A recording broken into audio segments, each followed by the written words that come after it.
Welcome to থিটাফনিক্স। আমরা কিছু খুব ইম্পর্টেন্ট কোশ্চেন যেটা ইলেকট্রোস্ট্যাটিক্স থেকে পিওয়াইকিউতে এসছে, নিটের জেইতে সবের পিওয়াইকিউতে এসছে, সেই কোশ্চেনগুলো নিয়ে আমরা আলোচনা করছি। তো দেখে নিই আমাদের কোশ্চেনটা কী রয়েছে। বলছে two equally charged identical metal spheres A and B repel each other with a force হচ্ছে এফ। তাহলে আমরা প্রত্যেকটা পার্টে পার্টে কোশ্চেনটা দেখি যে দুটো আইডেন্টিক্যাল মানে একেবারে সেম, আইডেন্টিক্যাল মানে সব দিক দিয়ে সেম, মানে শেপ সাইজ চার্জ সবই সেম রয়েছে। একটা হচ্ছে এ আর একটা হচ্ছে বি। তাহলে এতে যে চার্জ রয়েছে সেটা হচ্ছে কিউ এ সমান হচ্ছে কিউ, আর বিতে যে চার্জ রয়েছে সেটা হচ্ছে কিউ বি সমান হচ্ছে কিউ। ওকে, এদের মধ্যে যে ফোর্স অফ রিপালশন যেটা লাগছে k q one q two by r square, যেহেতু সেম চার্জ পরস্পরকে রিপেল করবে হয়েছে। তো এখানে কে এর মানটা হচ্ছে 1/4 এপসাইলন নট। সেকেন্ড পার্ট কি বলেছে কোশ্চেনের, না third identical but uncharged sphere C brought to contact A. একটা একই রকম দেখতে একটা সি চার্জকে নেওয়া হয়েছে যেটার চার্জ হচ্ছে শূন্য, কোনো চার্জ নেই, আনচার্জড। এবার সেটাকে প্রথমে এর সঙ্গে কন্ট্যাক্ট করিয়েছি, দিয়ে কি করানো হয়েছে, এদের মিড পয়েন্টে রেখে দিয়েছি। তাহলে মিড পয়েন্টে রাখলে ওই যে চার্জটি সি চার্জটির ওপর নেট ফোর্স কত লাগবে সেটা আমাকে ফাইন্ড করতে বলছে। ওকে, চলো দেখে নিই। তাহলে এখানে চার্জ জিরো, এখানে চার্জ কিউ। তাহলে এদের যে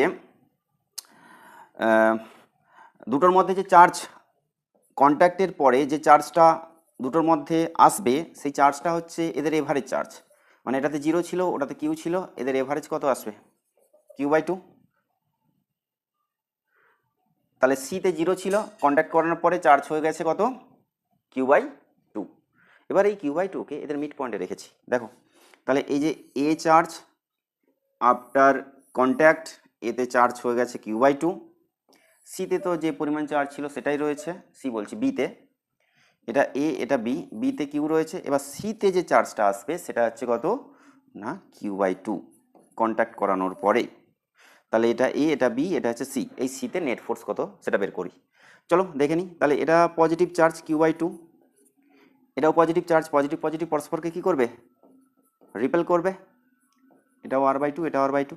তাহলে যদি রিপেল করে তো সে রিপালশন ফোর্সটা কত, তাহলে এ সি এর উপর ফোর্স দিস ডাইরেকশন লাগাবে।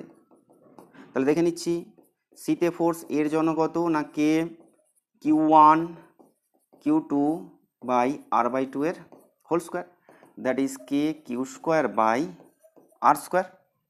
এবারে সিতে বি এর জন্য যে ফোর্সটা লাগবে সেটা দেখে নিচ্ছি, দেখো কে কিউ ইন্টু কিউ/2 r/2 এর হোল স্কোয়ার, তার মানে কত হচ্ছে 2q² বাই আর স্কোয়ার।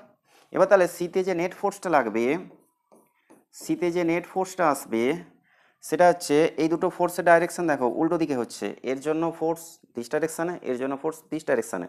তাহলে দুটো যদি অপোজিট ডাইরেকশন হয় তাহলে রেজাল্টেন্ট যেটা আসবে দুটোকে বিয়োগ করব। তাহলে সিবি মাইনাস সিএ মানে FCB মাইনাস FCA সমান কত হচ্ছে 2kq² by r square minus kq² by r square, that is kq² by r square. এটা কার সঙ্গে সমান দেখো এফ, এফ ওইটা ছিল না kq² বাই আর স্কোয়ার, তাহলে এফ। তাহলে সিতে যে নেট ফোর্সটা এলো সেটা হচ্ছে এফ এর সঙ্গে সমান। দেখে নিই কোন অপশানটির সঙ্গে মিলছে, অপশান এ। ঠিক আছে, এরপরেও যদি কারো সমস্যা থাকে অবশ্যই কমেন্টে জানিও, তার সলিউশন আমরা আবার রিভিউ করে দেখব। ওকে।